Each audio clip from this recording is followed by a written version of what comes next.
আসসালামু আলাইকুম। আজ দেখাবো কিভাবে বিরিয়ানি ঝালমুড়ি তৈরি করে বিজনেস করবেন।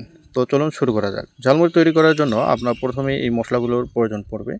এগুলো আপনারা স্ক্রিনশট দিয়ে কিনে নেবেন। এরপরে পেঁয়াজ, আদা বাটা, রসুন বাটা অর্থাৎ হলুদ, মরিচের গুঁড়া এগুলো দিয়ে আপনারা জাল করে এরকম মশলা তৈরি করবেন। খেয়াল রাখতে হবে মশলাটি যেন পারফেক্টভাবে তৈরি করা হয়। এরপরে আপনারা সাদা মুড়ির উপরে এই মশলাগুলো ছিটিয়ে দিবেন অল্প অল্প করে। ছিটিয়ে দেওয়ার পরে আপনারা লক্ষ্য করবেন যেন মুড়ির উপরের প্রতিটি অংশে এই মশলাগুলো ছড়িয়ে ছিটিয়ে দেওয়া হয়। এরপরে পরিষ্কার হাতে আপনারা এই মশলাগুলো মুড়ির সঙ্গে মিক্সার করে নেবেন, যাতে করে আপনার উপরে নিচে প্রতিটা অংশে যেন এই মশলার ছোঁয়া লাগে। এবং যতক্ষণ পর্যন্ত পারফেক্ট ঝালমুড়ির কালার আসেনি ততক্ষণ পর্যন্ত আপনারা মশলা দিবেন এবং অল্প অল্প করে এইভাবে উপরের অংশগুলো মিক্সার করবেন।